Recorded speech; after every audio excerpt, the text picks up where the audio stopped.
and you start doing what we trained to do. Otherwise, don't come back to this fucking corner. Do you hear me?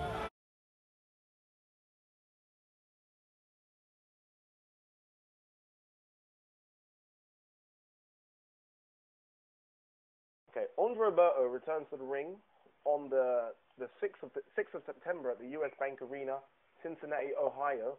Andre Berto wants the heir apparent to Floyd Mayweather, coming back from 2 tough defeats. Also on the card, we have the likes of Lucas Matisse, we have Adrian Broner. Andre Berto comes to the ring to take on Steve Upsher Chambers. Steve, how you doing? Hey, I'm doing really well. How are you? Not bad. Steve, firstly, congratulations on getting the fight. When did you kind of know you were in that kind of list, if you like, to be one of the potential opponents for Andre Berto? I've known for probably about, I would say about 3 weeks now. Okay. Like I heard that I was like last on a list. They were saying like I was too tall, or just hearing different things. They were looking for a different guy. And so I really didn't think that I was going to get the fight, but right when I heard it, I was just like, you know what, I'm going to train like I got it. And, I ended up getting the call, was it 2 days ago, that I got it. Okay. Yourself, obviously, you're coming off a couple of losses as well. The Collazo fight, a lot of people, I've read online, thought the fight honestly could have gone either way. Like, you put a lot of good work in. The Eddie Gomez fight a lot tougher, having to go to light middleweight as well. Is that a problem as well for yourself, in the sense that you almost have to to take the big fights, you almost have to go from different weights? I mean, I know you fought at 135 before. Eddie Gomez came to the ring, a lot of people said 154, 160. Is that a problem, having to kind of go through the weights just to get fights? Yeah, I mean, that's really like one of the only advantages that, Eddie Gomez had in that fight. That's the first time that I've ever been really hurt in a fight in that first round. Like, it was when I was really hurt. Like, when they stopped it, it was really premature. He hit me with a shot to wobble me, so I went back to the ropes, and I was preparing. I was just buying my time. I knew he was going to try to jump on me, and I was going to throw a left hook right hand. And I said that to the referee, when I seen him, I'm like, what the hell? I'm about to throw a left hook right hand. Put my hand right on his chest and told him that, and he just kept coming anyway. Yeah. And, was it Steve Smolder that was the referee as well? Yes, that's what really surprised me. Yeah. I wasn't even getting hit. I was blocking the punches, and I was waiting until the right time to throw my left hook right hand, and I was going to step it back up on him. It's weird because I actually got hit when I was standing there trying to take the rest of the round off, because I knew I had won the round. So I was going to take the rest of that round off and pick it up the next round. But then I got caught with that shot. I'm like, all right, now I got to just keep picking it up. Ain't no taking no break. Watching the fight back, and I watched it yesterday just so I could obviously prepare myself for this call. Paulie Malignaggi and Bernard Hopkins, obviously commentary, and they were surprised that it got stopped as well, because that was, like you say, that was the round where you put your best work in. You had him hurt a couple of times, a couple of good shots, so they were surprised it got stopped. You've been out the ring for a year now. Any reason for that, or is it just a case of not waiting for the next opponent? I was supposed to fight Jose Lopez umpteen times. I don't even know how many times. I have countless signed contracts here for him, over the years, and the fight just never happened. He ended up signing to fight somebody else after he's already signed to fight me. But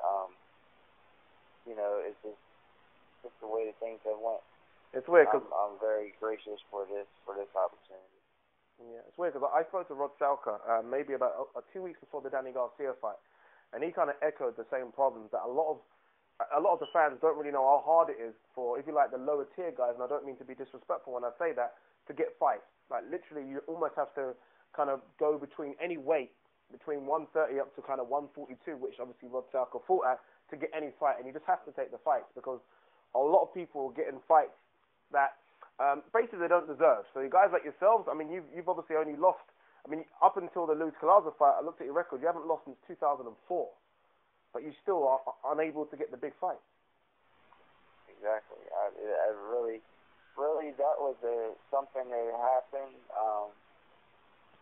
It was kind of like, I think I kind of got blackballed, kind of, if you want to call it, because of a falling out with my manager at the time. it was actually me and my brother Eddie's manager, and kind of put like, I mean, they knew that the stuff wasn't true because everybody that knows me knows that I'm a real guy. Like I tell it like it is, and I expect the same in return. Yeah. I'm not a hard guy to get along. I'm a good guy. But it kind of made people like, all right, well, we're not gonna give him that fight. Yeah. That's kind of the first Jose Lopez fight fell out because I fell out with him probably a little before that, and then all of a sudden a week before the Jose Lopez fight started to happen, they pull out. Yeah. And then from there on, that's where my career just halted. And actually to get back into the ring, I actually fought on Rod Silver's card, a card that he promoted here in Pittsburgh. Wow. I actually fought on it. I made $150. $150. From tickets up. Yeah, I mean. How long ago was that? That was April 7th. I would say 2002. Wow. $150. I mean, not 2002, 2012. Sorry. Yeah. Yeah. It was like, and that was off of tickets to because I sold a lot of tickets, but I had to pay for my own opponent because it wasn't like I was originally on the card. I had seen that he was given a card, and I just messaged him on Facebook about it. Yeah. And he was nice enough to let me get on the card, and I can sell a lot of tickets. I'm from Pittsburgh, so that's another thing I don't understand. The promoters, I guess they don't know that for sure, but I can sell a lot of tickets in Pittsburgh. Yeah. But I mean, you see a lot of guys that really like. I'm looking at them like, especially on Friday Night Fights. These guys, like, not to sound cocky or arrogant or anything, but they couldn't carry my jock strap, but they're on TV on a regular, and I'm just like, what is this? Like, how? Yeah. Like, how are they representing boxing to the public when there's guys out here that can actually fight? Not even talking about myself. There's a lot of guys going through this that I'm going through. I'm not trying to throw myself a pity party here. There's a lot of guys that are going through this that can actually fight, and then you see these guys get on TV and they can't fight a lick. And it's like, what is this? You have, the Teddy Atlases of the world and all of them. They're talking bad about boxing, but they allow these fights to be put on ESPN. Like, so you're kind of playing both sides of the fence here. If you're gonna talk, if you want boxing to be 100% straight up, then don't allow these bullcrap fights on TV. Yeah, there does seem to be, especially in America at the moment, there does seem to be the case for, or a case against real technical boxers. A lot of the crowd seem to just like to want brawls and almost like blood and guts rather than just looking at technical boxers. And that seems to be a problem where the TV execs seem to be really looking at just people that can brawl for 10 rounds rather than people that can actually box. Obviously, you're a technical boxer. And I feel like people like yourself, even Rod Salka, minus the Danny Garcia opportunity, is suffering from like that, things like that. That's one thing about me myself that my trainers get on me about a lot. I like to fight actually. Like I can box. I have a lot of skills, but I don't mind getting in a dog fight. I'm a person that I have the heart of a lion. Like, you'll have to kill me in there before I'm gonna quit. Like, and I'll say that until it happens. I'm not. There's no way that I can quit. Like my pride, my dignity won't let me. Like, there's no way that I will be able to quit in a fight and live with myself later on in life. Like, so I'm gonna give it 100% every time out. Looking ahead to what is a huge fight for yourself, and it's good that you get the opportunity to showcase your skills on a network TV, on a really big card. Obviously, I mentioned Adrian Broner, Lucas Matisse. Andre Berto, he's lost his last two, and it was two really bad defeats as well.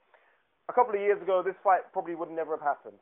Do you look at this fight now realistically, that you have a realistic chance against Andre Berto, in the sense that no one quite knows what they're going to get now of Andre Berto? Obviously, shoulder surgery as well.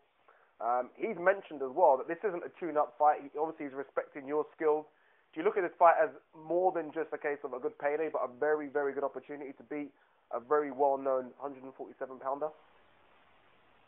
Yes, I mean, this is a great opportunity for me, but, I mean, like I said, like, Berto is somebody that me and my brother Eddie, we would sit and watch fights, you know, and we're like, man, that guy, he's sharp as heck. He's a beast. Like, you know, we're fans of Berto. Yeah. You know, this isn't somebody, you know, people are saying, oh, he's washed up, he's this, he's that. Berto is still a beast. If you watch the Soto Carras fight, I mean, you could say, oh, he's done, he's this and that. If you see how fast his hands were, how sharp he was, the shots that he hit Soto Carras with, Carras just happens to have a granite chin. Like, his chin is, I don't know what the heck. He must got metal plates in there or something. Like, he was taking those shots. Like, but, you know, Berto still is Berto to me. I'm training for I'm preparing for the best Berto. You know, for the best Berto possible, because he's going to be even more on fire than that, because people are putting such a burden on him because he's Andre Berto. Yeah. He has to come out there and beat me. If he loses to me, he's almost going to be shunned from the sport. Like, so I'm going to get the best Berto that there is possible. I mean, there's no other way to look at it. People can keep saying, oh, you got, he's going to knock Berto out, or this or that or that. I mean, hey, I hope for that too. But that's not something that's a foregone conclusion. This is Andre Berto we're talking about, two-time world champion, Olympian, you know, great, outstanding amateur, outstanding pro. You know, I don't understand how people can just down him like that and just discount him like nothing that he's ever done matters, or they forgot. Like Roy Jones made that song, y'all must have forgot. They must have forgotten who Andre Berto is. Like, he can actually fight. Not, you know, not that I'm not going to win the fight. Yeah. Because that's what I plan on doing, is winning the fight. But, you know, I'm not taking him lightly at all. I can't. How you take Andre Berto lightly? Like, he's a beast. Is there a problem at the moment, and mainly, I guess, due to the fact that Floyd Mayweather's unbeaten, where if a prospect does get beat, that's almost it. Everyone almost seems to forget him. Adrian Broner is a good example of someone that was supposed to be heir apparent to Floyd, got beat by Marcus Maidana, and now he's not heir apparent anymore, if that makes any sense. Is there a problem when everyone, as soon as you lose one fight, you're almost forgotten and you're not the next person? Everyone's now moved on to the likes of Keith Thurman being the future now, and I guess Sean Porter before the Kell Brook fight being the future. Do people just seem to forget what people have done in the last couple of fights too quickly? Exactly, yeah. It's very short memory. But it all comes down to the fact that the boxing big dogs, you know, they started promoting the undefeated record. You know, you look back at the older fighters, they weren't undefeated. You know the greats that everybody talks about: Sugar Ray Robinson, Muhammad Ali, Joe Frazier, Ken Norton. You know, all of these guys, they fought.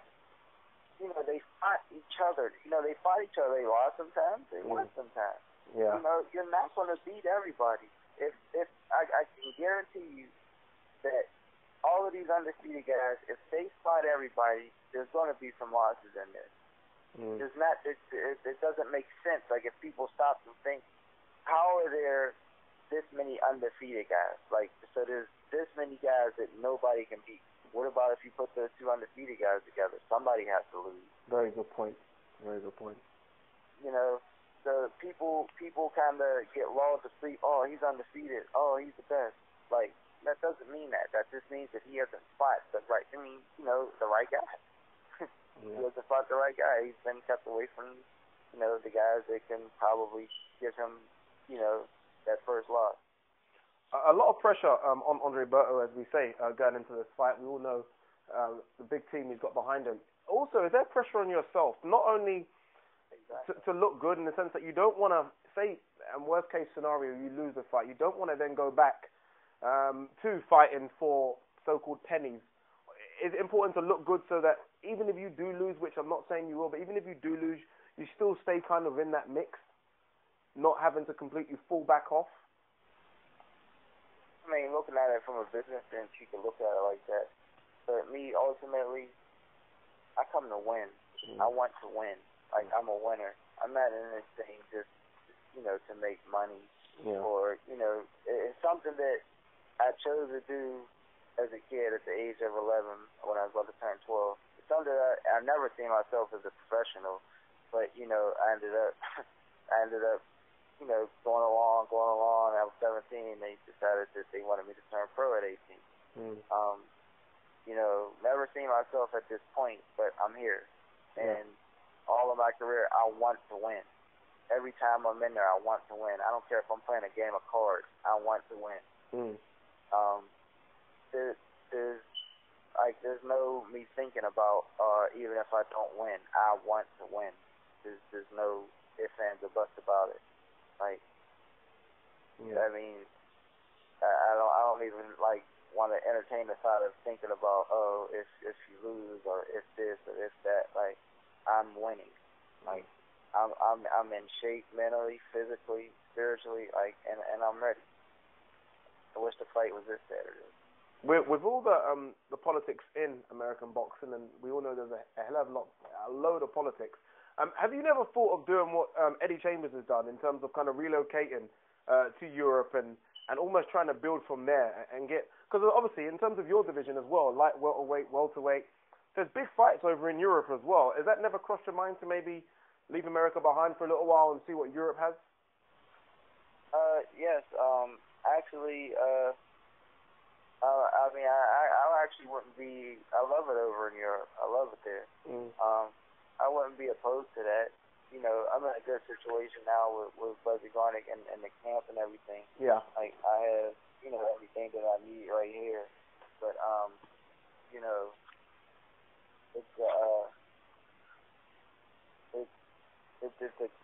that would be a great opportunity as well. Now Peter, because I was over there with them guys for about a month. Yeah. And Peter and them, they're great guys. Like, I've seen how they work, and the things that they provide for the fighters as far as nutrients and the vitamins and making sure they have their food right and this right. Like, everything is itemized and planned out throughout the day. Everything is the way that it needs to be for their fighter to perform at a high level. And I was happy to see Eddie go and do that. Yeah. Is that something that I would be open for? Yeah, if the opportunity was right, then yeah, I mean, it's something that I would have to do. I'd have to be a fool to turn it down. Yeah. Yeah, but I would love to fight in Europe. Okay. Finally, can we get a prediction from you? How do you think the fight will play out for yourself? I plan on it being an exciting fight for the fans.